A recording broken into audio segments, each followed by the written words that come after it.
দীর্ঘ এক যুগেরও বেশি সময় ধরে শোবিজ অঙ্গনে নিজের জায়গা শক্ত করে ধরে রেখেছেন অভিনেত্রী ও মডেল মৌসুমী হামিদ।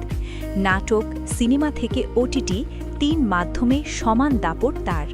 তবে ক্যামেরার ঝলমলে আলো আর ব্যস্ত শিডিউলের আড়ালে লুকিয়ে আছে এক ভিন্ন মৌসুমী, যিনি রমজান এলে যেন ফিরে যান শৈশবের সেই সরল দিনে। রমজান মানেই তার কাছে সংযম, আত্মশুদ্ধি আর ভেতরের এক অদ্ভুত প্রশান্তি।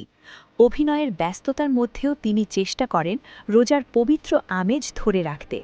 কিন্তু শুটিং সেটে রোজা রাখা কি এতটাই সহজ? এই প্রশ্নে হাসতে হাসতেই এক মজার অভিজ্ঞতা শেয়ার করলেন তিনি। একবার শুটিং করতে গিয়ে ভুল করে পানি খেয়ে ফেলেছিলেন। পরে ইউনিটের একজন মজা করে বলেছিলেন, আপু আপনি না বললেন রোজা? আর তখনই তার মাথায় হাত। মুহূর্তেই বুঝতে পারেন কি ভুলটাই না হয়ে গেছে। ঘটনাটি এখন তার কাছে হাসির স্মৃতি, তবে তখন কিন্তু বেশ অস্বস্তিতেই পড়েছিলেন তিনি। শুধু তাই নয়, শৈশবের রোজার স্মৃতিও বেশ মজার। ছোটবেলায় পুরো রোজা রাখা হতো না, থাকতো অর্ধেক রোজা।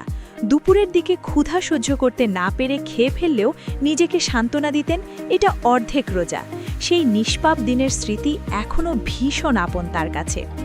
এদিকে রমজানের মাঝেই দর্শকদের জন্য এসেছে নতুন চমক। মুক্তি পেয়েছে তার অভিনীত ওয়েব সিনেমা জিনের বাচ্চা, পরিচালনায় মুস্তাফিজুর নূর ইমরান। এই সিনেমায় মৌসুমীকে দেখা গেছে এক বাক প্রতিবন্ধী নারীর চরিত্রে, যা ইতোমধ্যেই দর্শক মহলে ব্যাপক আলোচনা তৈরি করেছে। গ্ল্যামারের আড়ালে ভক্তরা এবার দেখছেন এক অন্য মৌসুমীকে, সংযমী, সংবেদনশীল আর চরিত্র নির্ভর অভিনয়ে আরও পরিণত। আপনার কি মনে হয়, রমজানের মাঝেও এমন চ্যালেঞ্জিং চরিত্রে অভিনয় করা কতটা কঠিন? Arju Sultana, star story.